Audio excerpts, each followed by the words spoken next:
Alarms are a key part of operations workflow, and Experience-Driven NetOps brings two new alarm types to the Network Operations Center. First being our excessive network change alarm.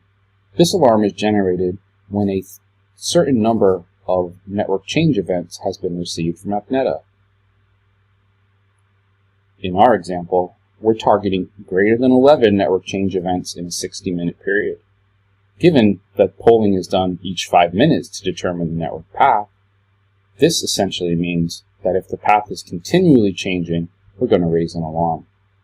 These alarms can be related to other issues that are occurring and are an important triage item for the network operations team to leverage.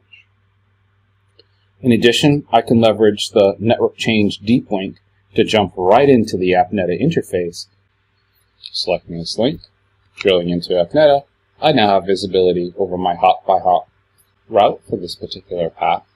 If needed, I can go into route analysis for further detail to understand the changes over time and the performance at each hop.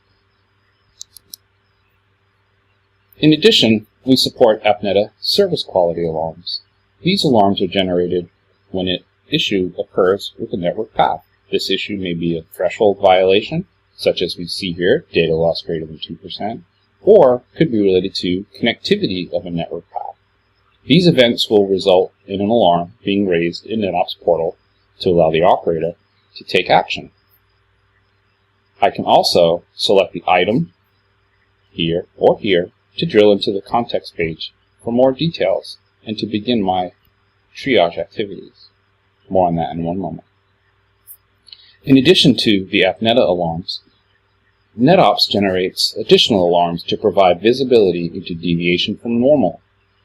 Here is an example of a custom threshold profile configured looking at round trip time and triggering an alarm when round trip time exceeds 50% more than the baseline average for 15 out of 15 minutes.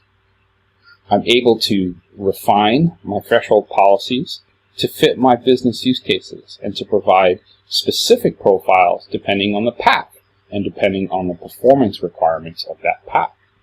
Now, as an operator, I can look at the event details associated with this alarm, and I can jump in context to the context page to dig deeper.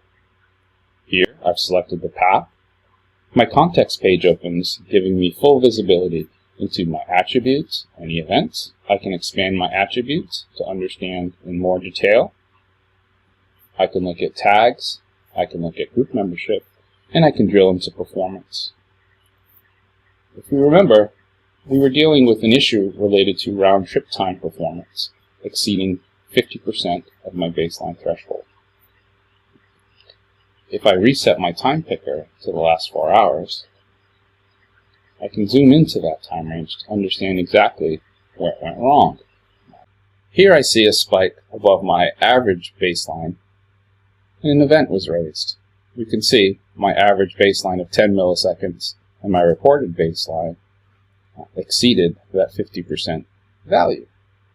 We can also see a shaded green region. This provides the visibility for the operator into the +1 or -1 standard deviations from within the range. Additionally, I can understand capacity and utilization metrics. I can drill into specific metrics around data to look at jitter and loss, again, being able to compare that to my normal performance over time and isolate any performance issues or any threshold violations that are visible. Additionally, I can leverage custom view types to tailor the context page experience. Here's a view with just a set of trend charts. I may want to look at heat charts to be able to pinpoint specific hour of day or day of week where I'm having performance or congestion issues. You can see here at packet loss identified a few areas where there's potential problems.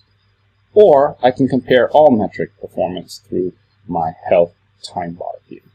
All of these views provide me with the ability to gain a better understanding of the performance of that network path, to identify the KPIs which are contributing to the degraded performance, and to be armed with the information necessary to solve the problems and return operational experience to its satisfactory levels.